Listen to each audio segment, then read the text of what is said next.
Bonjour à toutes et à tous, je suis Jérôme Billet, alors je suis le délégué général de France Innovation et de la SRC, mais également point de contact national EIC Accelerator.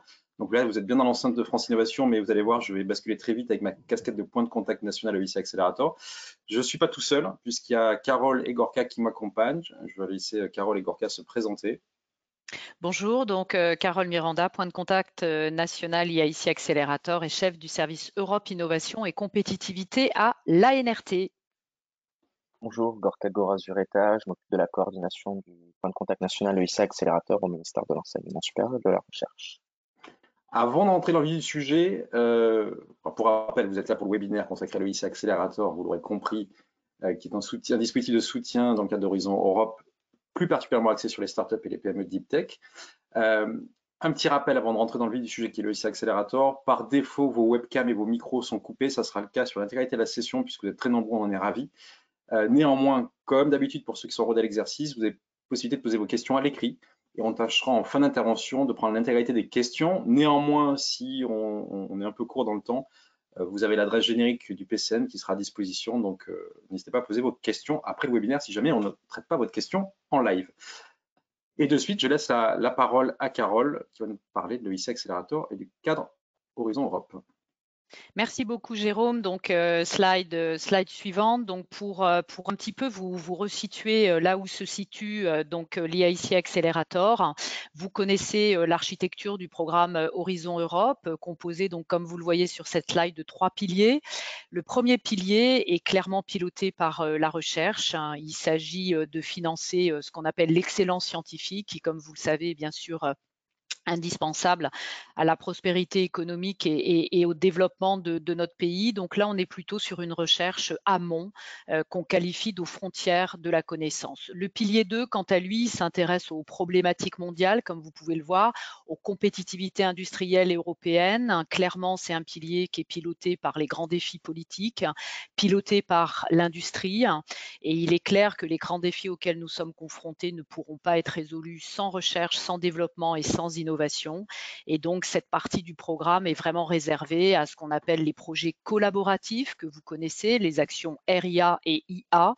Et on va le faire sous forme de cluster, avec notamment une approche multidisciplinaire et une approche souvent aussi multisectorielle. Et enfin, le pilier 3 auquel on va s'intéresser aujourd'hui, qui est intitulé Europe innovante. L'idée de ce pilier, c'est vraiment de s'attaquer au paradoxe de l'Europe, qui est très performante lorsqu'il s'agit de parler d'excellence de sa recherche, qui a plus de problématiques lorsqu'on parle de performance de l'innovation. Et c'est pour ça que le fameux Conseil européen de l'innovation a été mis en place pour permettre à l'Europe de retrouver véritablement toutes ses lettres de noblesse en matière d'innovation et pour permettre notamment à notre start-up de pouvoir devenir, on l'espère, des licornes. Donc, slide suivante. Donc, cette slide redit un petit peu ce que j'ai dit de manière probablement un petit peu plus longue avec les 3 piliers. Le point sur lequel je voulais insister, c'est que le programme cadre, donc nous en sommes à la 9e programmation qui s'appelle Horizon Europe, est à un budget de 95,5 milliards d'euros pour une période de 7 ans et c'est le plus grand programme de financement au monde de la recherche sur projet. Donc, profitons-en. Et en ce qui concerne l'IAIC, le budget est donc, vous le voyez, d'environ 10 milliards d'euros pour soutenir donc les innovations de rupture. Slide suivante. Alors venons-en donc à cet IIC donc accélérateur, slide suivante, pour vous dire pour qui c'est fait. Alors d'abord, l'IIC Accélérateur va financer des innovations de rupture, comme je le disais à l'instant, qui vont être créatrices de nouveaux marchés ou qui vont permettre de bousculer des marchés existants. On est clairement sur un instrument de scale-up, donc en français un instrument de changement d'échelle, qui va permettre donc à nos entreprises de pouvoir faire véritablement ce changement d'échelle et pouvoir faire en sorte que l'innovation de rupture arrive jusqu'au marché. On est sur un instrument qu'on qualifie dans notre jargon de monobénéficiaire, c'est-à-dire qu'une start-up, une PME ou une mid-caps de moins de 500 personnes peut postuler seule à cet instrument. On est aussi clairement sur de la deep tech, donc il y a une très forte priorité qui est donnée au deep tech dans cet EIC Accelerator. Et l'idée, c'est vraiment de donner la priorité aux innovations à très forte intensité capitalistique, aux innovations de long terme versus des innovations low tech et beaucoup plus de court terme. L'EIC Accelerator va permettre de financer toutes les innovations, toutes les activités qui vont permettre à l'entreprise de passer du TRL 5, c'est-à-dire le pilote pour faire simple, le démonstrateur, jusqu'à la mise sur le marché.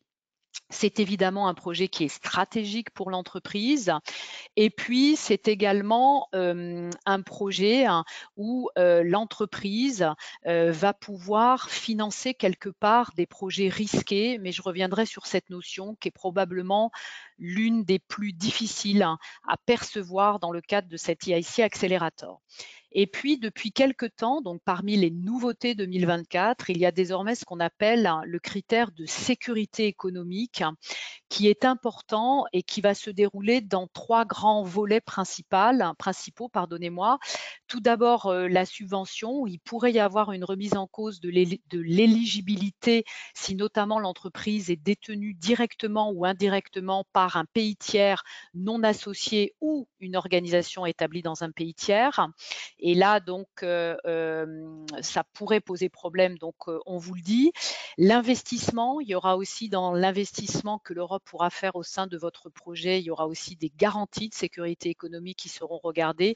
Et enfin, tout ce qui a trait à la propriété intellectuelle et notamment au transfert de propriété qui ne pourront pas avoir lieu en dehors d'un État membre ou d'un État associé. Donc, slide suivante.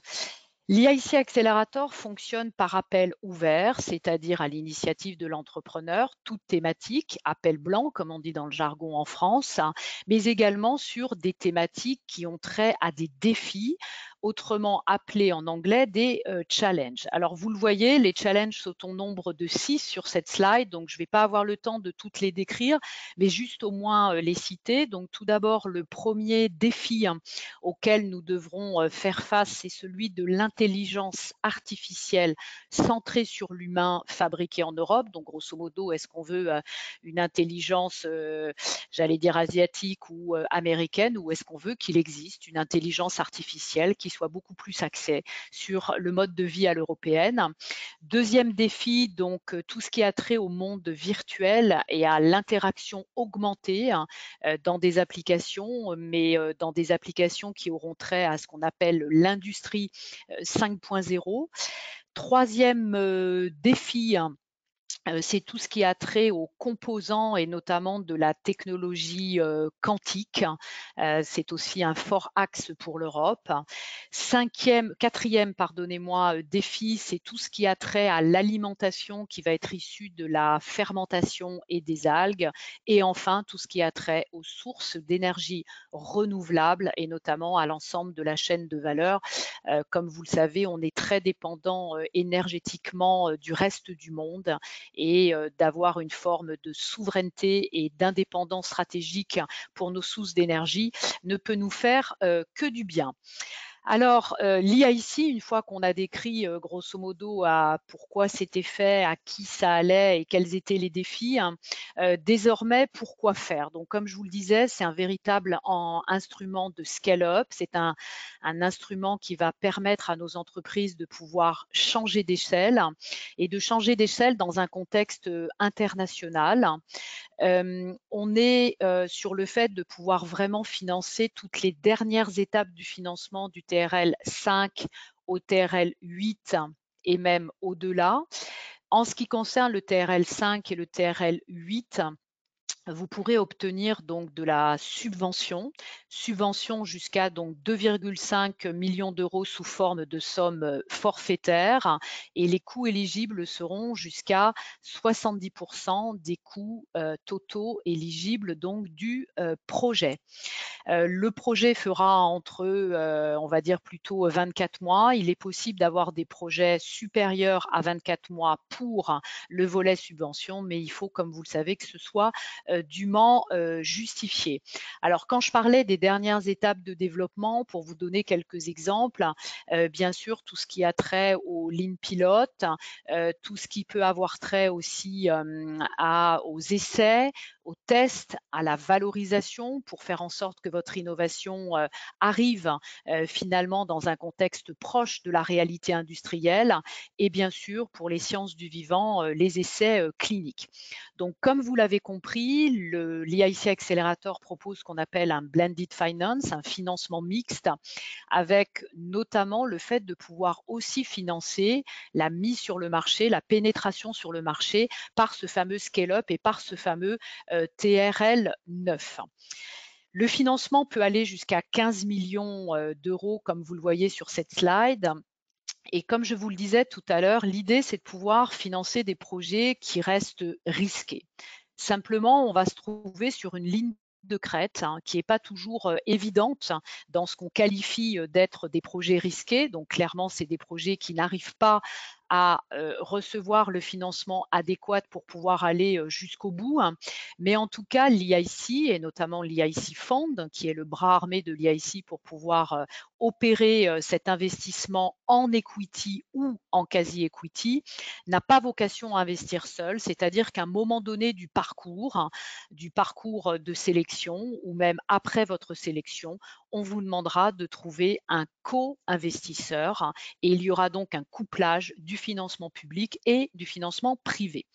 L'EIC n'accorde pas que du financement substantiel, comme vous le voyez, puisque vous pouvez aller jusqu'à 17,5 millions d'euros, mais propose également ce qu'on appelle des services d'accompagnement. Donc, dans notre jargon, ça s'appelle des BAS, pour Business Acceleration Services.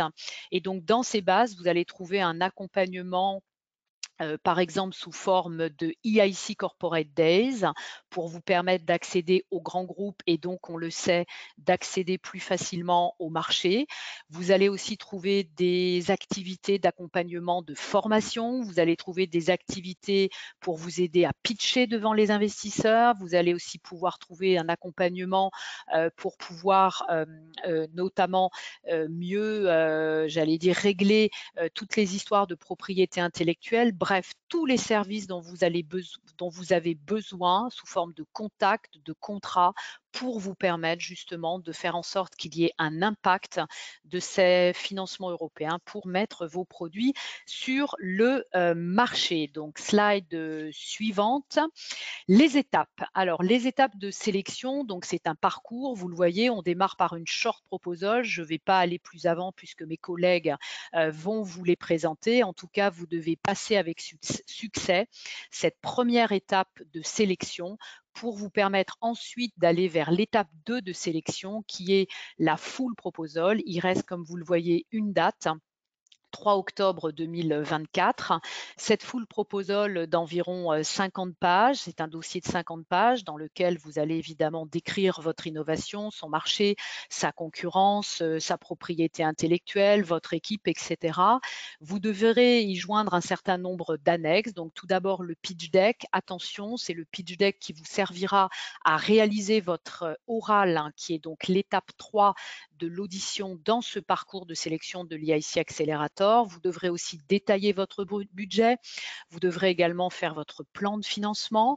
Vous devrez aussi faire ce qu'on appelle un DMP, c'est-à-dire un Data Management Plan pour notamment la classification quelque part de vos données. Vous devrez fournir évidemment les CV de votre équipe. Vous devrez aussi avoir quelque chose de très important qu'on appelle le Freedom to Operate, c'est-à-dire vérifier par une étude qu'il n'y a aucun enfreint à la propriété intellectuelle et que donc vous pouvez effectivement mettre sur le marché cette innovation. Vous vous doutez que si l'Europe vous donne 17,5 millions d'euros, c'est qu'elle veut être sûre que vous gagnez cette course.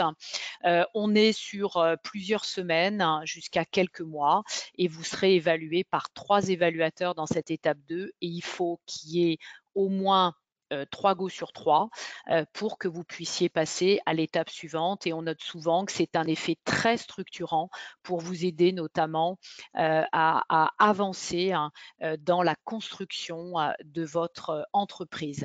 L'étape 3, celle de l'audition, donc entraînement évidemment renforcé, exigé. Le PCN propose aussi des webinaires sur ce domaine des auditions. J'irai donc pas plus loin, juste à dire que si vous gagnez bien sûr votre pitch, alors bien sûr, vous êtes sélectionné et vous pourrez enfin toucher le financement pour réaliser ce changement d'échelle. Dernière slide sur les redépôts. Alors, il faut savoir qu'il y a une remise à zéro des compteurs donc à partir de l'année 2024. Pour ceux qui connaissaient déjà l'IAIC Accelerator, il y a un certain nombre de règles qui ont changé, notamment les règles qu'on qualifiait de cool down, c'est-à-dire de période pendant laquelle vous ne pouvez pas resoumettre votre proposition de projet. Donc les règles ont changé, c'est 3 cartouches, donc vous avez droit à 3 candidatures possibles. Au-delà, si vous ne réussissez pas à franchir l'ensemble de ces étapes de sélection, alors vous n'aurez plus la possibilité de déposer un autre IAIC Accelerator jusqu'à la fin du programme Horizon Europe, c'est-à-dire jusqu'à 2027, pardonnez-moi. Redépôt possible avec un nouveau projet, mais c'est vraiment des cas exceptionnels et il faut vraiment que ce soit totalement un nouveau projet par rapport à celui qui a été présenté. Voilà, je m'arrête là pour laisser donc Jérôme vous présenter plus en détail la short proposal, qui est donc la première étape de sélection de l'IAIC Accelerator. Merci beaucoup, Carole. Effectivement, je prends le relais sur cette étape 1. Une petite précision, on a parlé de TRL5 à TRL8. TRL5, c'est le TRL minimal sur lequel vous pouvez vous positionner. Si vous êtes à TRL6, voire TRL7, rien ne vous empêche de candidater. Que ce soit une chose acquise, il faut TRL5 à minima, mais vous êtes au-delà de TRL5, c'est pas un souci, vous pouvez candidater. Dès lors que vous êtes bien entendu dans le scope de l'IAIC tel qu'il a été accélérateur, tel qu'il a été écrit par Carole. Alors, cette étape 1, autant sur l'étape 2, la full proposal, il y a des dates de relève, donc ce qu'on a appelé les cut-off. Là, sur l'étape 1, c'est très différent puisque vous pouvez déposer en continu, tout est ouvert, il n'y a pas une question de date ou d'heure. Précision, habituellement on était plutôt sur une évaluation de 4 semaines, aujourd'hui la tendance est plutôt 6 semaines et ça va être encore plus vrai lorsque la date de cut-off, la date de relève de la full avance. Donc il faut prendre ces éléments en considération en termes de timing.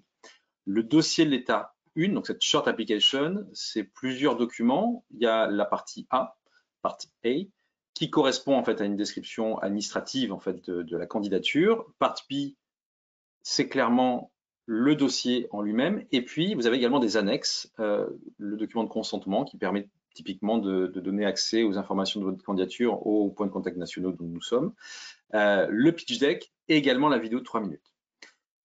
L'évaluation, alors là, il y a une évolution par rapport à ce qu'on a connu en 2023. Sur les 4 évaluateurs, dorénavant, il faut 3 go sur 4 pour avoir le droit de candidater à la full application. Avant, on était sur 2 go sur 4. Ça ne change pas radicalement les choses puisque ce qu'on a pu observer, c'est très fort statistiquement, que la majorité des lauréats in fine de l'IAIC Accelerator étaient des sociétés qui avaient eu à minima 3 go sur 4 à la short application. Des lauréats qui avaient eu 2 go sur 4 est très, très rare. Donc ça ne change pas forcément grand-chose. Au contraire, peut-être que ça permet d'avoir un filtre et de voir si la copie est bonne. Si elle n'est pas bonne, vous avez intérêt à la retravailler, voire à se poser la question, est-ce que l'IAIC Accelerator, avec le projet tel que je décris, est bien le dispositif qui me convient. La validité de cette short application, donc du résultat de la short application, contrairement à avant où on avait 12 mois pour déposer une fois qu'on avait le retour d'évaluation, là vous candidatez en 2024 à la short application, admettons vous avez un retour d'évaluation qui est positif, ça vous donne le droit de candidater au cut-off 2024 qui reste, et également au cut-off 2025 qui sont attendus.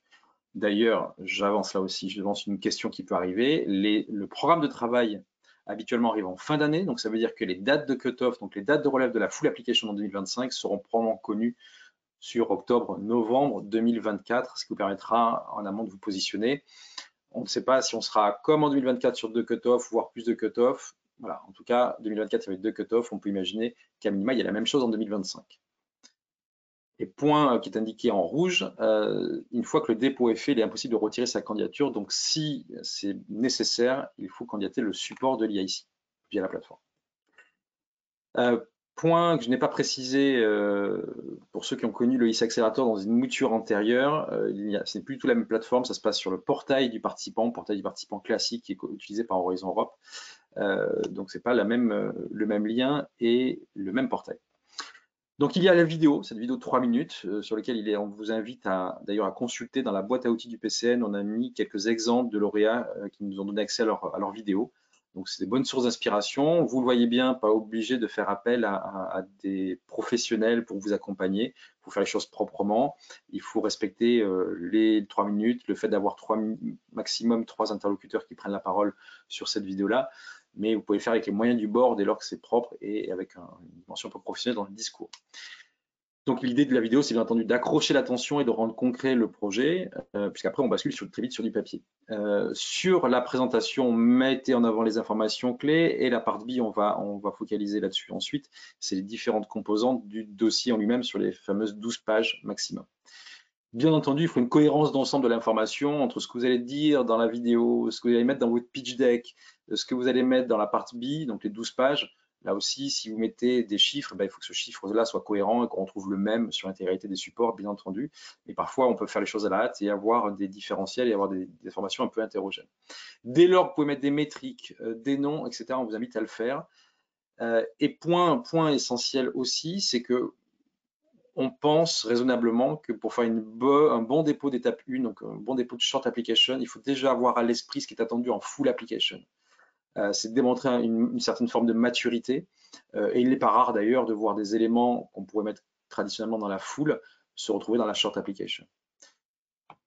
Ça se traduit par des critères d'évaluation qui sont différents entre short application et full proposal. L'excellence, impact, niveau de risque, qualité d'implémentation et le besoin du support de l'Union européenne, ça ce sont les familles de critères qu'on retrouve quel que soit le type de projet de réponse aux appels à projets Horizon Europe. Là où on a de la singularité, c'est sous les sous-critères et on le voit bien, c'est très orienté business. Donc c'est bien, ce qu'il faut avoir à l'esprit, c'est bien un business plan qui est à produire. Alors dans un short proposal, c'est un mini business plan bien entendu, et dans la full proposal, c'est un vrai business plan, même s'il répond à un canevas qui est spécifique et qui a été imposé par la Commission européenne. Et d'où l'importance d'avoir en tête ces critères d'évaluation full proposal pour faire une bonne short proposal, ce que j'ai dit précédemment. Donc, dans la partie administrative, cette partie A, donc il y a les informations générales. On va retrouver l'acronyme et le titre du projet, la durée attendue, sachant que c'est des choses qui peuvent bouger. Les mots-clés, ce qu'on appelle les descripteurs. Les descripteurs, c'est sous format de liste déroulante. La sélection a son importance puisque derrière cette sélection, ça va conditionner l'orientation vers tel et tel évaluateur. Donc, les 4 évaluateurs qui sont censés évaluer votre copie en short proposal. Le résumé, donc l'abstract, là aussi se retrouve en part A, la candidature précédente à des appels à projets, donc un peu l'historique, les différentes déclarations, les participants, alors vous allez le voir, hein, on est sur un canevas qui est un peu fourre-tout, donc on est bien sur un dispositif mono-bénéficiaire, donc il y a un seul bénéficiaire à mettre, et si admettons dans votre projet vous envisagez des partenaires / des sous-traitants, ils n'apparaîtront pas puisqu'on est bien sur un dispositif mono-bénéficiaire, on n'est pas dans la dimension comme le cluster 2 des projets collaboratifs, donc c'est bien mono-bénéficiaire. Et le budget, on est simplement sur une estimation de la subvention. Pour le dire autrement, le budget que vous allez indiquer ici est largement modifiable puisque c'est là où ça devient immuable, c'est dans la full application, lorsque vous avez parlé du budget et du type de financement. Typiquement, là, pour le coup, on ne pourra plus bouger entre la full proposal et l'interview. Sur l'étape 1, il y a largement la souplesse, donc vous avez le droit de vous tromper ou aussi bien dans l'estimation que sur le type de financement attendu. Sur la partie B, qui est la colonne vertébrale, hein, puisque vous l'avez compris, il y a la partie A administrative, il y a la partie B, c'est 12 pages maximum, vidéo et pitch deck à fournir. Sur ce modèle qui est imposé, il y a 12 pages. Sur la boîte à outils, vous retrouvez la dernière version qui est de mars 2024, si je ne me trompe pas. Vous avez la possibilité d'inclure des graphiques. Et ce qui est très intéressant sur ce format-là, en tout cas pour ceux qui ont connu le format précédent, c'est que vous pouvez faire vraiment du storytelling. Donc, il faut arriver à embarquer les évaluateurs dans l'histoire que vous êtes en train de raconter et vous raconter finalement qu'une seule chose, c'est une trajectoire d'organisation. Vous vendez un projet qui fait l'objet d'une subvention, mais lorsque vous êtes bien entendu en candidature blended, ça veut dire subvention plus intervention capitale. Quand on intervient en capital, c'est sur la société et sur sa vision. Donc, il faut bien faire transpirer cette trajectoire et cette vision dans ce format de 12 pages. Bien entendu, le pitch deck, tout comme la vidéo, servent aussi à raconter cette histoire. Donc, les rubriques de ce canevas, c'est la description d'entreprise, les opportunités de marché, et puis bien entendu en amont, à quel problème vous répondez, les aspects douloureux auxquels vous répondez, la partie innovation, est-ce qu'on est sur la solution du produit ou du service, peu importe, mais comment vous y répondez. Il y a une analyse de marché et de la concurrence qui n'est pas aussi poussée que ce qui est attendu dans la partie B, néanmoins ne la sous-estimez pas. C'est très important, il faut idéalement que vous ayez un peu une liste exhaustive de la concurrence, directe ou indirecte. C'est pas que la concurrence directe, c'est aussi la concurrence indirecte qui est capable de répondre à l'usage auquel vous êtes censé répondre. Les impacts, l'équipe et puis la capacité à gérer et la partie financement. Les deux derniers critères correspondent les deux dernières rubriques correspondent au troisième critère d'évaluation qui est la capacité d'implémenter le projet et le besoin justifié du soutien de l'Union européenne. Alors sur la description d'entreprise, ça paraît totalement cohérent, c'est-à-dire que l'IAIC n'a pas vocation à financer des sociétés qui ne sont pas vocation internationale, à minima européenne, pour une simple et bonne raison, c'est qu'en règle générale, de toute manière, si vous êtes startup deep tech, votre terrain de jeu, il est européen à minima et très vite international. Ça ne veut pas dire qu'il faut être déjà déployé à l'international, mais ça veut dire que votre vision, votre ambition, c'est bien international. Donc, on va parler dans cette description votre origine, c'est-à-dire l'origine de la création d'entreprise. Est-ce que c'est une spin-off? Est-ce que vous êtes issu du monde académique? Enfin, racontez déjà une histoire. La situation actuelle, où est-ce que vous en êtes? Les ambitions, la vision et puis les actifs notables qu'on peut mettre sur votre compte. La notion d'écosystème, c'est-à-dire qu'a priori, et c'est encore plus vrai si votre innovation n'est pas de type standalone, qu'elle est plutôt de type systémique, c'est encore plus vrai d'être capable de démontrer que vous êtes dans un écosystème, qu'il y a des gens qui gravitent autour de vous et que vous gravitez autour d'eux également. Donc tout ce qui est collaboration en cours, ça bien entendu, il faut déjà l'indiquer puisque ça donne du crédit à votre projet et à votre vision. Le problème opportunité de marché, alors vous allez aussi entre market pool et techno push, hein, ça fait partie du jeu, donc il faut démontrer aussi bien que vous avez une capacité à disrupter le marché ou l'usage avec votre techno et que derrière vous êtes déjà en train d'affirmer qu'a priori l'attraction du marché est déjà là, et quelles sont les actions que vous allez mettre en place pour augmenter cette traction de marché. Là aussi, chaque client ou utilisateur potentiel, il peut y avoir un problème spécifique, n'hésitez pas à les décrire un peu au travers de use case.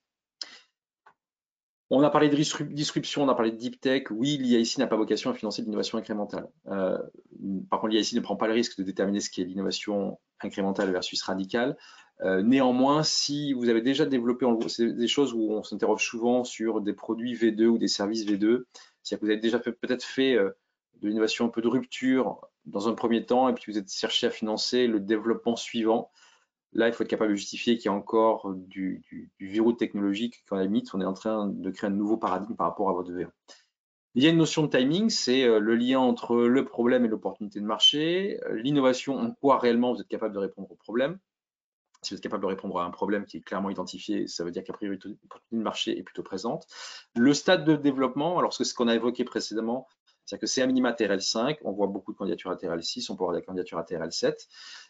Bien entendu, ça veut dire qu'il y a encore du verrou technologique à faire sauter, il y a encore une dimension risquée dans votre projet, même si vous considérez que vous offrez pas mal de garanties, mais il y a quand même une dimension risquée. Il faut là aussi que ça transpire. Et bien entendu, d'être capable de justifier ce qui vous donne le 3, de vous caractériser en TRL 5 et TRL 6. Donc, n'hésitez pas à détailler les étapes de développement qui ont déjà été menées. Et puis, l'idée derrière la propriété intellectuelle, même si ce n'est pas une condition de sine qua non, mais on voit bien que c'est un élément important puisqu'il demande une freedom to operate en étape 2. Dès l'étape 1, la propriété intellectuelle, en tout cas la stratégie en matière de propriété intellectuelle, doit être dûment justifiée. Et si vous pouvez, par ailleurs, capable d'indiquer qu'a priori, avec votre propriété intellectuelle, si tout se passe bien, vous vous retrouvez dans une situation de rente, je pense que c'est encore mieux. L'analyse de marché, alors vous allez voir, ça va être TAM, SAM, SOM, tout ça que vous connaissez probablement déjà puisque vous avez probablement déjà produit des business plans. on parle bien de caractérisation des types de clients et est-ce que l'offre va varier d'un client à un autre, ce qui nous permet très vite de toucher à une notion qui est la notion de modèle économique. Là aussi, dès la short application, même si on sait pertinemment que votre modèle économique il va s'affiner en marchant. Néanmoins, il faut être capable de dire, a priori, notre modèle économique, ça sera ça, voire c'est peut-être déjà ça. Et puis, on l'a déjà dit, paysage complet, la concurrence directe et indirecte, que ce soit par du visuel, par du tableau, puisque dorénavant c'est possible. N'hésitez pas à présenter ça de façon assez étayée. Et puis sur la partie impact, élément non négligeable, alors vous voyez, il y a c'est être capable de faire le lien avec des politiques européennes qui sont déjà en cours, sur lesquelles l'Union européenne a mis l'accent, pacte vert, autonomie stratégique ouverte, etc. Il y a également les liens avec les principes définis par l'ONU. Est-ce que vous positionnez par rapport à ces différents principes? Alors pas tous bien entendu probablement, et quelle réponse vous êtes capable d'y apporter, quelle contribution finalement votre projet peut rendre à ces différents principes. Et puis s'il y a un lien avec un challenge, c'est réellement à mettre en avant. Même si là, il n'y a pas l'obligation de dire je suis challenge ou open, néanmoins, si vous êtes en lien avec le challenge, il ne faut pas hésiter à mettre tous les éléments qui justifient votre candidature future en challenge. Et si vous avez des éléments qui sont des organes certificateurs ou que sais-je, n'hésitez pas. L'autodéclaratif a ses limites ou alors elle est capable de justifier comment vous avez fait vos différentes analyses. Et puis de suite, je laisse la parole à Gorka pour la suite. Donc sur la partie équipe, donc la première, on peut découper en trois grandes parties le texte à rédiger sur la partie équipe. Donc la mise en avant des profils clés qui sont à l'origine de l'entreprise ou qui sont cruciaux pour l'entreprise et qui, s'ils partaient, venaient à compromettre le projet. Il est attendu d'avoir conscience des compétences disponibles actuellement pour mener le projet à bien, mais aussi de celles qui manquent. Donc, une fois les compétences manquantes, on va dire identifiées, qu'est-ce que vous avez prévu de faire pour en fait les combler et être capable de mener à bien votre projet? La question du board, donc c'est plutôt une question qui se pose normalement à l'étape 2, mais vous pouvez déjà l'évoquer, c'est apprécié de savoir qu'il y a derrière un board qui peut soutenir l'entreprise. Et simplement un point de vigilance dans le dossier de candidature, vous verrez un tableau avec le commitment qui est à indiquer, préciser si c'est sur le projet ou dans l'entreprise, parce que parfois on a des personnes qui vont mettre du commitment de 20%, ça interpelle du côté de l'EIC, ils se disent ah mais attendez, la personne elle est engagée à 20% dans l'entreprise, en fait la personne a été potentiellement intégrée à 100% dans l'entreprise, mais c'était 20% au projet en question. Donc, voilà, préciser le commitment à quoi il se réfère, ça permet de parfois clarifier des incompréhensions. La question du genre, c'est un point particulièrement sensible pour le lycée. Il est attendu de faire, on va dire, des efforts là-dessus. Donc, ils ont conscience que toute entreprise, à l'instant T, quand vous êtes une petite structure d'une dizaine de personnes, ce ne serait pas nécessairement à 50-50. Vous êtes encore sur des profils, sur un projet qui est encore très technique dans un domaine où il n'y a pas forcément beaucoup de femmes. Vous n'allez pas, c'est pas surprenant que vous soyez à dire 80% de profils masculins. Donc, faites, on va dire, l'état des lieux, mettez-le en vue du contexte général du secteur dans lequel vous vous positionnez. Et ensuite, voilà, une fois l'état des lieux fait, qu'est-ce que vous allez faire pour corriger ça? Et c'est pas juste on va recruter des profils féminins. Il faut quand même avoir on va dire, une vraie stratégie à mettre en face de l'EIC, expliquer comment vous comptez vous y prendre et comment vous comptez aussi essayer peut-être de changer la donne là-dessus. Donc, il y a par exemple des associations dans lesquelles on a eu quelques lauréats qui étaient impliqués, comme c'est Women in Aerospace, il y a Women Tech, enfin, il y a plusieurs Women in Tech, il y a plusieurs associations qui visent à promouvoir les profils scientifiques féminins. Si vous êtes actif dans ces associations-là, c'est bon de le montrer. Ça montre que c'est un sujet qui vous tient à cœur. Et ensuite, il y a la question des employés stratégiques pour la société. Qu'est-ce que vous faites pour les garder? Qu'est-ce que vous faites pour motiver les profils clés? Donc, le plan d'actionnariat salarié, le Employee Stock Option Plan dans le dossier, le côté avoir les managers, les CI, quelque chose haut, qui ont des parts importantes, enfin, une part de la société. Voilà, c'est des choses qui rassurent sur votre capacité à fidéliser vos employés pour porter à bien le projet. Donc, sur la demande de financement, donc comme le disait Jérôme, sur la partie A, vous avez la partie subvention qui est demandée. Là, sur la partie B, vous allez devoir expliquer l'intégralité de votre besoin de financement. C'est purement indicatif.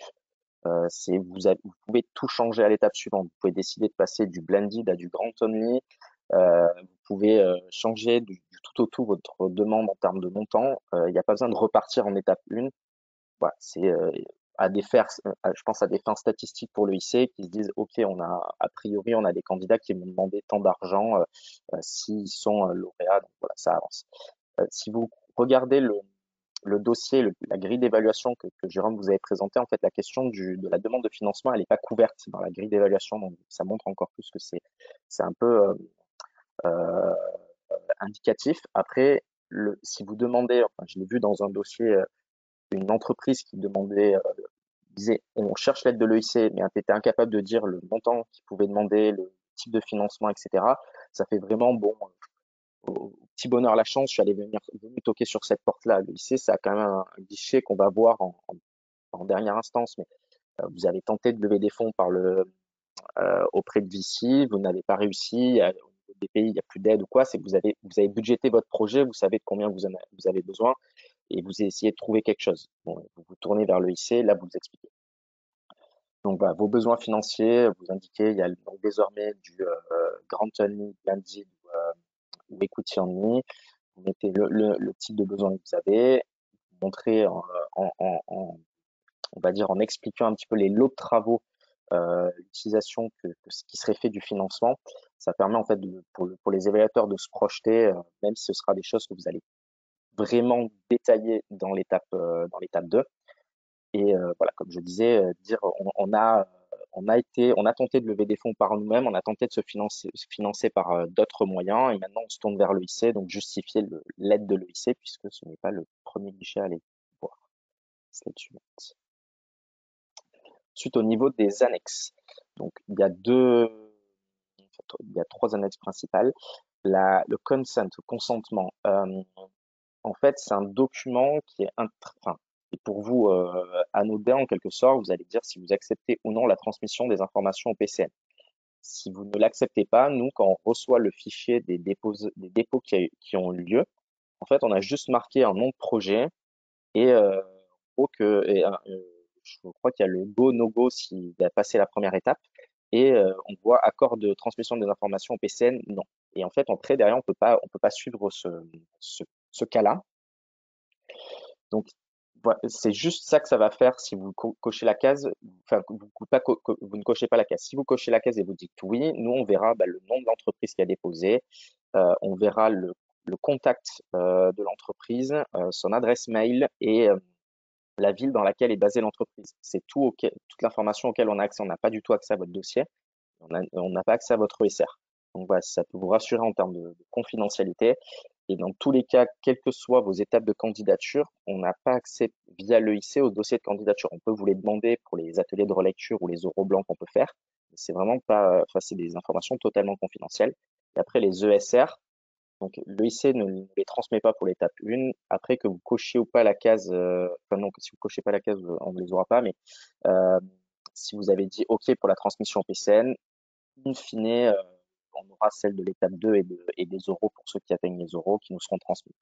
Voilà, vos dossiers sont purement confidentiels au sein de l'EIC.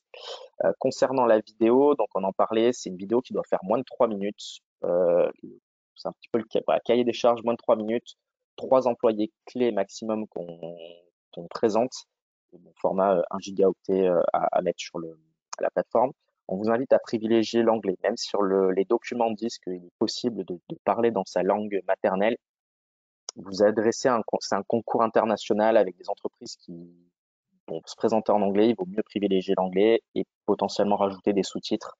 Comme ça facilite parfois la compréhension avec un anglais qui n'est pas toujours évident, enfin idéal de chacun. Ça permet de voilà, on va dire ça rend le projet concret, ça montre pourquoi vous êtes intéressé, motivé à candidater. C'est aussi l'occasion en fait, même si vous êtes limité à 3 personnes, vous pouvez faire des grands plans où vous allez montrer un petit peu vos installations. Jérôme parlait des actifs à lister dans le dossier. C'est moyen de rendre ces actifs concrets. C'est moyen de montrer votre équipe sans forcément qu'ils prennent la parole. Vous les faites apparaître en arrière-plan. Donc voilà, ça fait vivre un petit peu le projet. Slide suivante. La présentation, donc là, voilà, c'est format imposé de 10 slides max. Vous pouvez retrouver, on avait la bonne surprise de constater que la construction de la part B colle de manière assez proche à ce qu'on peut conseiller nous en étape 2 sur le pitch deck à utiliser pour présenter son projet face aux évaluateurs. Donc, vous pouvez reprendre à peu près à l'identique l'enchaînement des étapes. Voilà, vous pouvez modifier les choses, mais le fond est assez bon. Et profiter voilà de il faut vraiment que les instruments soient complémentaires. La vidéo, c'est un petit peu l'accroche initiale. Les évaluateurs ont plutôt tendance à regarder ça en premier. C'est facile, en 3 minutes. On voit, on se fait un premier avis sur le projet. La présentation, vous allez retrouver des informations clés. Vous pouvez mettre des visuels que vous ne pouvez pas montrer nécessairement euh, dans la vidéo. Et dans le dossier, vous êtes limité à 12 pages et vous voulez peut-être raconter d'autres choses, peut-être mettre davantage de texte parce que c'est plutôt le format adapté dans un dossier de candidature. Là, voilà, c'est l'occasion de mettre certains éléments pour vous aider. Et on vous a mis un lien vers Access to EIC, c'est le réseau des PCN qui a fait un document qui reprend un certain nombre de conseils pour ce dossier-là. De la même manière, sur la vidéo à faire, on vous a fait une page internet avec des grands conseils qui vous sont donnés là-dessus. Slide suivante. Maintenant, une petite présentation de l'équipe. Donc, PCN EIC Accélérateur, on est 5. Donc là, on est 3 aujourd'hui. Il y a 2 autres personnes que vous connaissez peut-être, Christian Dubarry et Gilles Lecoq-Gaine, qui sont 60% BPI France, 40% PCN. Vous avez là les différents médias où vous pouvez nous retrouver, notre page LinkedIn pour suivre l'actualité en particulier. Slide suivante. Les actions qu'on peut mener, donc si vous êtes intéressé pour candidater, n'hésitez pas à nous contacter, qu'on fasse un petit point pour vérifier l'éligibilité.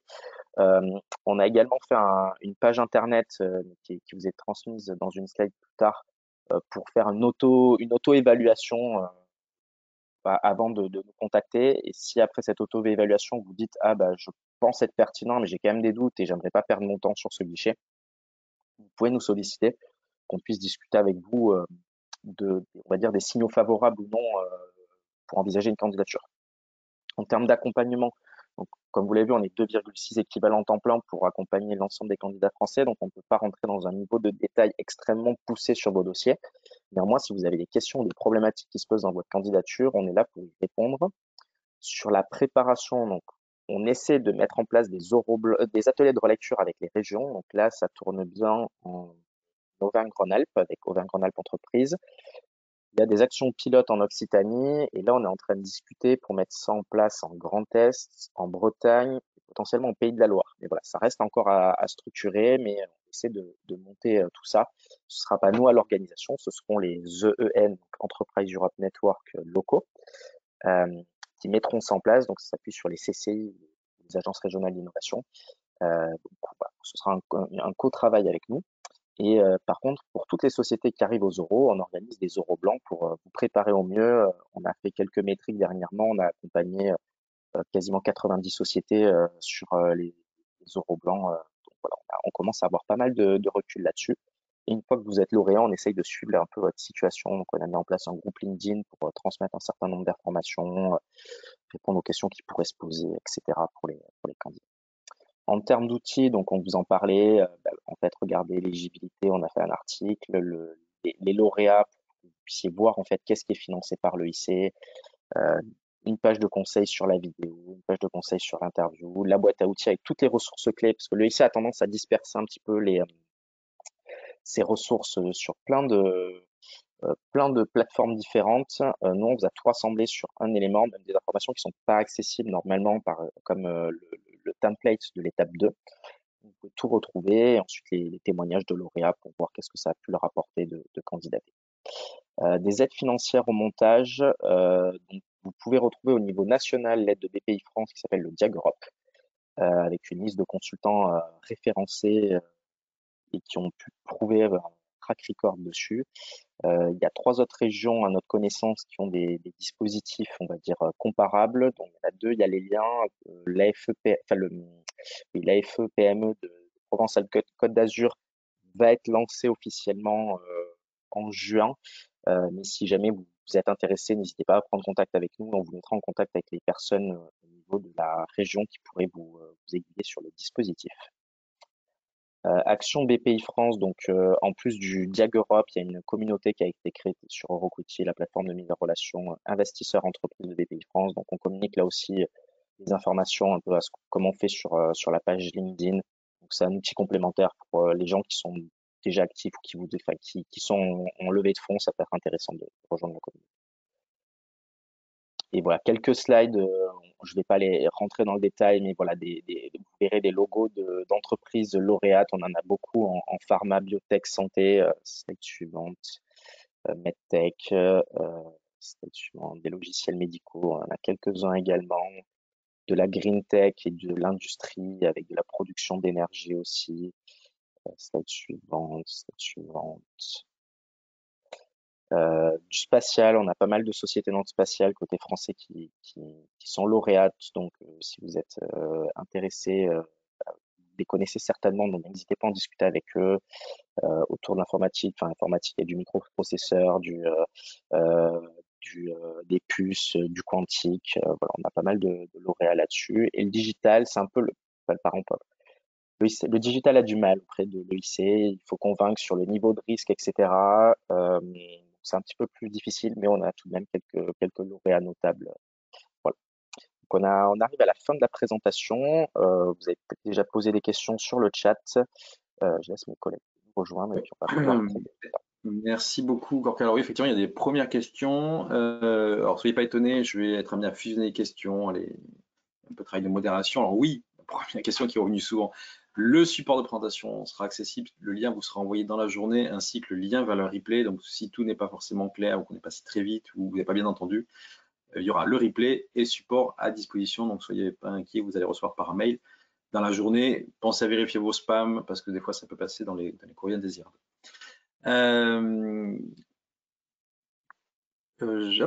Alors, je commence les parties questions. Est-ce qu'on peut faire exclusivement la partie subvention sans faire la partie investissement? Oui. Alors vas-y, Vas-y, alors vas-y donc. Alors oui, si vous êtes capable de justifier la façon dont vous allez financer votre TRL 8, 9 et au-delà. Donc, ça veut dire que vous avez déjà sécurisé des financements qui vont vous permettre de faire cette scalabilité et que vous avez besoin de subventions exclusivement pour dérisquer encore votre techno. Je porte juste une précision. En fait, que vous soyez en grand only, c'est-à-dire je demande que de la subvention ou du blended, parce que blended, c'est le mix subvention et investissement. Le dispositif EIC Accelerator a vraiment été conçu autour de cette notion de blended. Vous êtes quand même dans la même évaluation. Donc, il faudra bien donner les éléments nécessaires en matière de trajectoire, de vision. Blended, grand only, c'est exactement la même chose en termes d'éval. On a qu'un lauréat en grand only côté français sur 88. C'est vraiment pas la modalité favorisée, on va dire. C'est dur à justifier, c'est pas forcément nécessairement très apprécié par l'EIC. Est-ce que c'est bloquant d'être détenu par une société américaine qui est même détenue à 95% par des investisseurs français?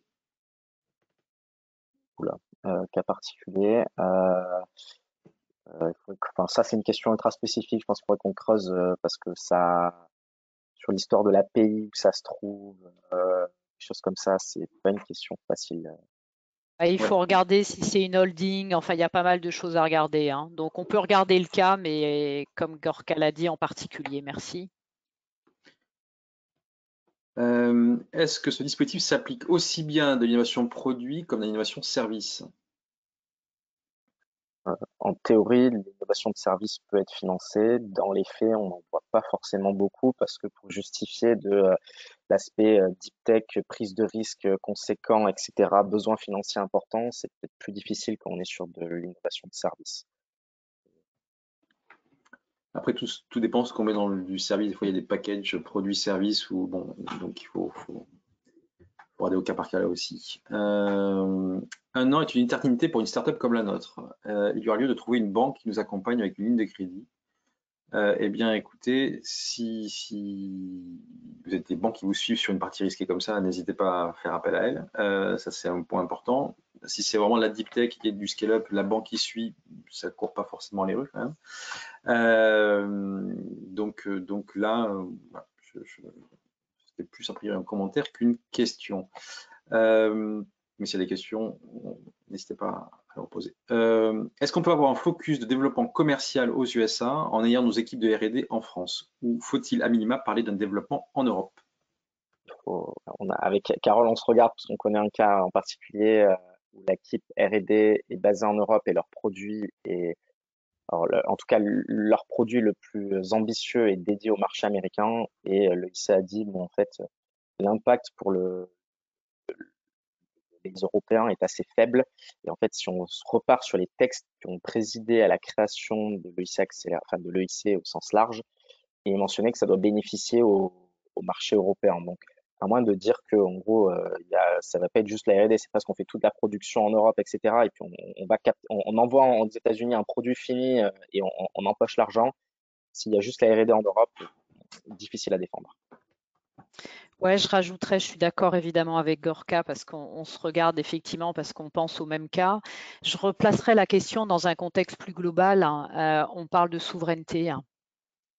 Voilà, donc la messe est un petit peu dite, hein, et donc forcément, il faudra aussi qu'il y ait des retombées pour cette fameuse souveraineté technologique et souveraineté économique de notre continent.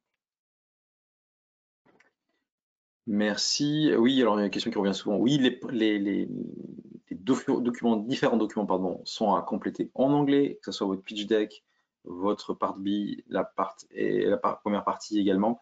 Donc tout ça, c'est en anglais. Et la vidéo, on vous l'a dit, on vous conseille de faire en anglais, même si il est préférable de sous-titrer là aussi en anglais. Mais oui, c'est bien anglais. Voilà, donc, de toute manière, si on se va un peu plus loin, la foule, c'est aussi en anglais, et la partie interview, c'est aussi en anglais. Voilà, donc, vous ne pouvez pas trop y couper.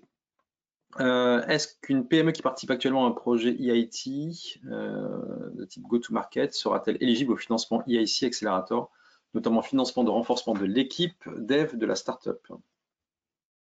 On a des lauréats de l'EIC Accélérateur qui, en fait, il y a des liens entre l'EIT et l'EIC. Il y a un système qui s'appelle le Fast Track qui permet de sauter l'étape, justement, l'étape 1 qu'on présente qui peut s'activer. Après, l'avantage, vous sautez ça. Après, l'inconvénient, vous passez des rapports d'évaluation qui sont associés.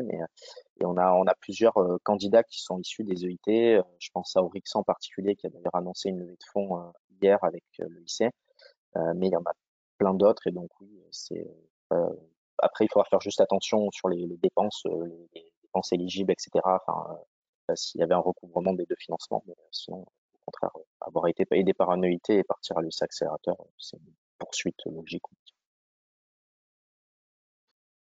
Merci. Est-ce que l'aide BPI Diag Europe, pardon, concerne également la short proposal? Je crois que la short proposal est pas cool. Enfin, si, je vois Carole qui fait un oui. Il me semble qu'il faut valider sa short proposal par soi-même. Enfin, après, souvent les consultants font un package global, on va dire, mais en théorie, il faut. Je confirme, je confirme. Faut voir la foule. Et d'ailleurs, ce qui est, c'est l'avantage d'être en Auvergne-Rhône-Alpes pour le coup, mais là, d'ailleurs, l'aide Auvergne-Rhône-Alpes peut très bien fonctionner pour la short et après de basculer pour la partie full avec l'aide BPI France. C'est des choses qui peuvent exister, mais vous n'avez pas forcément ça dans votre région. Donc normalement, l'aide BPI France, c'est uniquement la full. Une fois que c'est validé, après, Gorka l'a dit, très souvent, l'accompagnement des cabinets conseils sur les montages de l'EIC Accelerator couvre aussi bien short et full. Ok, donc c'est ça, c'est qu'effectivement c'est un package, voilà. Ok. Est-ce que le lien avec le monde de la recherche ou académique doit exister en amont ou peut-il s'intégrer dans le cadre du projet candidat à l'IIC? Alors, c'est pas une chose obligatoire d'avoir un lien avec la recherche académique. C'est simplement c'est un indice pour dire qu'on est deep tech. Mais après, on a des projets. Je pense à Vessora qui fait des processeurs qui allaient plutôt, enfin des semi-conducteurs qui allaient plutôt pour l'automobile.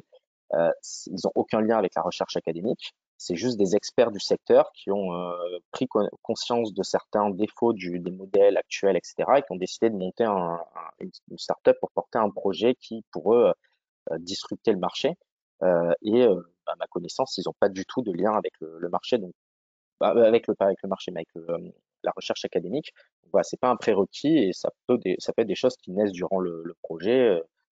J'ai quoi comme autre société qui a des liens de facto, qui a un récent lauréat aussi dans la microélectronique. Aucun lien initial avec la recherche académique, mais des partenariats avec le CEA, des choses comme ça.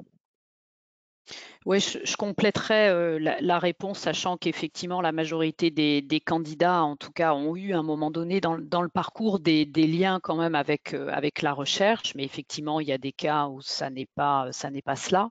Je préciserai quand même que si la question était aussi tournée par, n'oubliez pas que c'est un instrument monobénéficiaire, mais que bien sûr, vous avez la possibilité de sous-traiter. Parce que quand on fait de la scalabilité, c'est pas linéaire. On fait pas le 5, le 6, le 7, le 8. En vrai, dans la vraie vie, on fait le 6, on fait le 7, on redescend au 4. Donc c'est vrai que parfois, il y a la nécessité de pouvoir sous-traiter un certain nombre de travaux d'innovation, je vais le dire comme ça, à la recherche publique.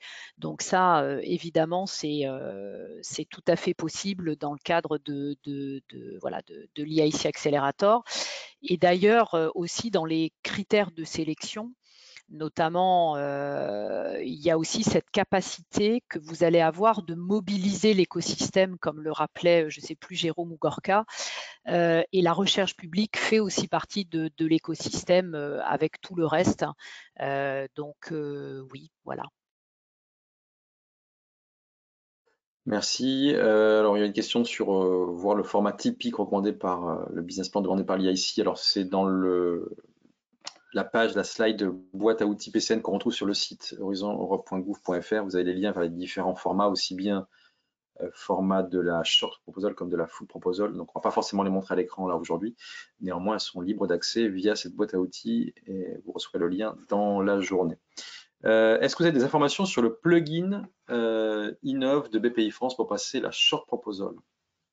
Alors le plugin, en gros, c'est un dispositif, on va dire européen déployé à l'échelon national qui permet de sauter l'étape 1. Donc ce qu'on vient de parler, là, la short proposal, vous n'aurez pas à monter votre dossier. Il y a 4 programmes qui sont labellisés, dont iNov, il y a iLab, il y a Aide au développement Deep Tech et la bourse French Tech. Il y a alors c'est BPI qui a la manœuvre derrière. En gros, BPI prend des cohortes, va dire, bon voilà, on prend des lauréats de ces dispositifs-là, on met de la temporalité parce que par exemple, un iLab, alors, ils sont en train de revoir un peu leurs critères, mais un iLab est considéré par exemple qu'il faut entre 2 et 4 ans après avoir été lauréat au vu du niveau TRL pour candidater à un iLab avant d'arriver au niveau de maturité attendu pour le IC accélérateur. iNov, c'était un temps plus court, etc. Ils prenaient cette temporalité, ils moulinaient, ils obtiennent une liste d'entreprises dans leur CRM, donc ils cochent les 4 programmes plus la temporalité. Ils envoient ça à leurs correspondants régionaux. Correspondants régionaux qui vont donner leur retour terrain. Ah, ben, cette entreprise, en fait, elle va pas bien, donc ça sert à rien. Par contre, cette autre entreprise qui est pas sur votre liste, peut-être qu'il faudrait la considérer. Ça remouline. Et derrière, ben, c'est des sociétés qui sont in fine éligibles. Donc c'est automatique. Enfin, c'est pas parce que vous avez un INOV nécessairement que vous êtes éligible, mais c'est à rediscuter. Vous pouvez m'envoyer un message, je vous mettrai en contact avec la personne chez BPI France qui gère le plugin et après vous pouvez creuser le sujet. Avantage du plugin, vous sautez l'étape, donc prenez pas le risque de vous griller une cartouche si vous prenez un no-go. Inconvénient, comme je disais, comme pour le fast track, vous n'aurez aucun rapport d'évaluation. Donc derrière, en fait, c'est un peu le grand saut dans la full proposal. Potentiellement, c'est là que vous prendrez le no-go, mais avec un dossier beaucoup plus conséquent, enfin, un dossier beaucoup plus conséquent monté. Et bon, l'avantage aussi, c'est que vous avez le tampon de BPI qui dit que vous êtes plugin. Donc ça peut être bien vu par certains évaluateurs. Merci. Quel était le taux de succès en 2023 de la phase 1 et 2? Alors, phase 1, on n'a pas eu les métriques. Mais dans le passé, c'était des choses assez élevées, du 70-80%. Après, ça dépendait des pays, mais des choses autour de 70%, on va dire. Et la phase 2, moyenne globale, ça doit être aux alentours de 25%, je pense, 25-30%. Non, je vois Carole qui... Pour moi, c'est plus faible. Hein. Je pense qu'on est à 15. Moi, Ouais, ouais. c'est ça, j'allais dire, on est entre 15 et 17% pour la phase 2. Par contre, nous, Français, Ah oui, c'est ça, je effectivement, pensais. voilà, on était plutôt à 30%. Donc, pour la short, par le passé, c'était effectivement 68%, comme l'a dit Gorka. La France, on est monté jusqu'à 82%, parce qu'effectivement, l'écosystème français prépare bien à l'IIC Accelerator et en particulier à la short proposal. L'étape 2, entre 15 et 17%. Pour la France, entre 28 et 30%. Voilà. Merci. La démonstration de la sécurisation des financements complémentaires du type investissement doit se faire en amont ou peut-il se faire pendant la période de contractualisation une fois que notre dossier est validé pour le financement? Voilà.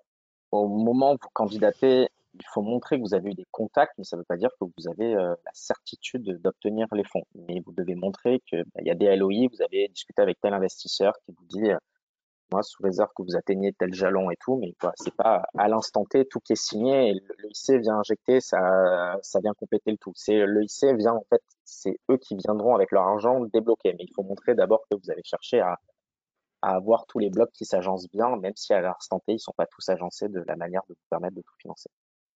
Tout à fait. J'en rajoute un point. Des investisseurs type VC qui vous font des LOI, ça court pas les rues. Donc, si vous n'en avez pas, c'est pas dramatique. Je vous rassure, tous les dossiers n'ont pas des LOI d'investisseurs. Par contre, pour revenir à ce que disait Korka, à juste titre, il faut démontrer que vous êtes mis en ordre de marche. Voilà, c'est bien ça. Et point important, parce que ça permet de répondre en même temps à une autre question qui est arrivée. On parlait d'une subvention maximale de 2,5 millions d'euros. D'accord. La subvention IIC a vocation à couvrir 70% de l'assiette des dépenses des activités éligibles à la subvention. Donc, ce n'est pas une subvention à 100%, c'est une subvention à 70%.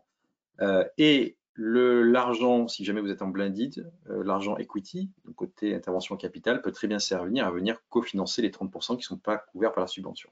Après, ça peut être d'autres sources, bien entendu, mais et d'autre part, le dispositif EIC Accelerator, contrairement aux différents dispositifs au niveau national avec les différents opérateurs, ne sont pas conditionnés à la règle des fonds propres et la règle des 1 pour 1. Voilà, donc ça, c'est un élément qui peut rassurer certaines candidatures.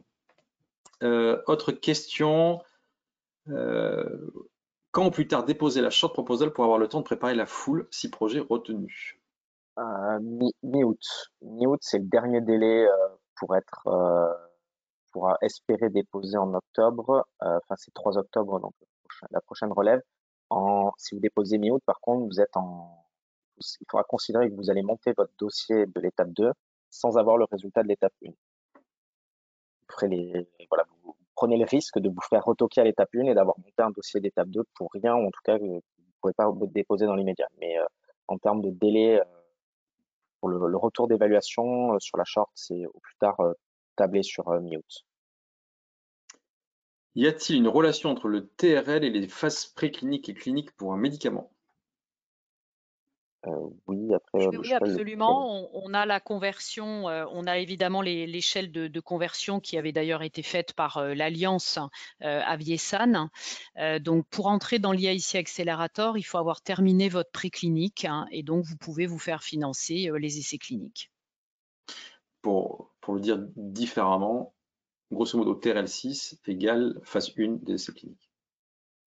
Voilà. Donc, on peut être un peu en dessous puisqu'il y a TRL5 qui est un TRL éligible et il y a une source officielle, je crois que c'est Euraccess, il me semble. Il ne s'est pas posé la question, on reviendra, qui fait cette comparaison TRL et développement pharma. Faut-il avoir déjà du chiffre d'affaires pour candidater? Non. La plupart de nos candidats, ils n'ont pas de chiffre. Où puis-je trouver une liste de cabinets pour nous aider avec un fort taux de succès et un système de rémunération basé exclusivement sur les résultats? BPI avec le Diag Europe, vous avez une liste complète de consultants. Après, il n'y a pas le modèle économique là qui est précisé, donc à vous de discuter avec. Et tous les cabinets ne sont pas sur le Diag Europe non plus, mais voilà, ça peut vous permettre d'avoir une vision assez globale du marché en France. Comment solliciter concrètement l'aide à l'accompagnement de préparation de PCN et ou BPI? BPI, ce sera du côté, comme je disais, par le site. Il y a le lien vers le Diag Europe. Vous avez un formulaire de contact et vous l'avez. Et puis nous, l'adresse mail que vous avez qui est sur la page. Et pour les pour les ateliers de relecture et tout. Enfin, vous pouvez prendre contact avec nous quand vous en discutez avec vos EN locaux, ils peuvent faire la mise en relation. Comment choisir entre faire une candidature EIC Transition et EIC Accelerator? Transition, c'est très particulier. Il faut avoir j'appelle ça le ticket doré pour rentrer. Il y a des résultats qui vous rendent éligible. Donc en fait, si vous n'avez jamais été financé par l'EIC ou par d'autres programmes européens comme l'ERC ou les ancêtres, le FET ou des choses comme ça, vous n'êtes pas éligible pour candidater. Après, vous pouvez trouver des parades en vous associant dans un consortium avec un acteur éligible, en trouvant des résultats valorisés et vous faites un partenariat un partenariat. Donc, vous négociez les droits d'exploitation d'une techno qui a été financée par un programme financé par l'EIC et en fait, vous devenez, pas par l'EIC, mais par certains programmes européens, ça vous rend éligible. Et voilà, c'est très particulier. Donc, 90% des gens, on va dire, enfin, la grande majorité des gens ne sont pas éligibles aux transitions. Donc. C'est surtout que ça finance pas les mêmes niveaux de TRL, hein. C'est-à-dire que le transition finance du 4 au 6. Hein. Or, vous l'avez compris, l'accélérateur, c'est l'instrument suivant entre le 5, 6 et le 9. Donc, c'est pas du tout les mêmes projets, vraiment pas. Merci. Alors, quelques questions rapides, je vais les traiter dans la foulée. Sur l'enveloppe de l'année dernière, quel montant fut éventuellement déboursé? En tout cas, je pense que, sauf erreur de ma part, l'enveloppe globale a été consommée et il aurait même fallu encore plus de rallonge. 1,2 milliard. Voilà. Quel est le calendrier typique de versement des fonds en cas de succès?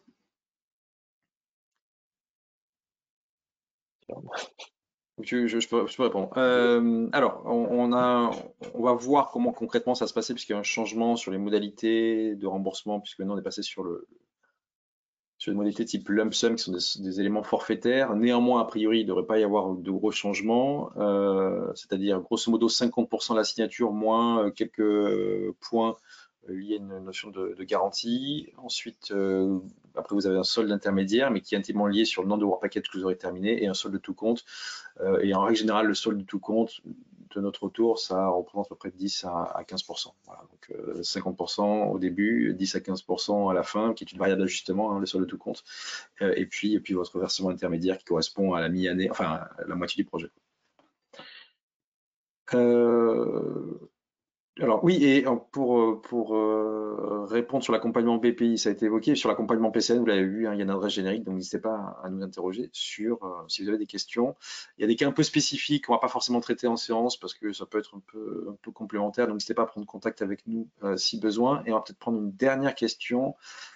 Si nous prévoyons une étude clinique, faut-il que tous les centres soient localisés en Europe? Je crois pas, j'ai un souvenir de l'Atis médical. Je me demande s'ils n'ont pas leur test en Géorgie ou quelque chose comme ça. Donc, Non. Non, ce qui va vraiment compter, c'est, comme on l'a dit tout à l'heure, l'API reste en Europe. Ce qui va compter, c'est aussi l'exploitation en Europe, l'utilisation des résultats de la recherche et la mobilisation des connaissances en Europe. Mais pour réaliser des essais cliniques, non. Bien, je propose qu'on clôture le webinaire. Vous l'aurez compris, vous recevrez dans la journée le lien vers le support de présentation ainsi que le lien vers le replay. Il y aura également l'adresse générique. Tous les liens seront cliquables sur la présentation, donc n'hésitez pas à consulter les différents documents avant de prendre contact avec nous. On reste à votre disposition et puis peut-être laisser le mot de la fin à Carole et Gorka, sachant que voilà, vous aurez mes coordonnées aussi puisque envoi par email. Gorka, Carole, si vous voulez ajouter un mot de conclusion, c'est le moment. Merci à tous d'avoir assisté à ce webinaire. N'hésitez pas à nous contacter. On est disponible pour toutes questions que vous pourriez avoir sur le IC Accélérateur. Voilà, j'ai pas mieux. Donc, merci à tous et puis n'hésitez pas à nous contacter. On est là pour vous accompagner. Merci, bonne journée. Bonne journée à tous. Au revoir.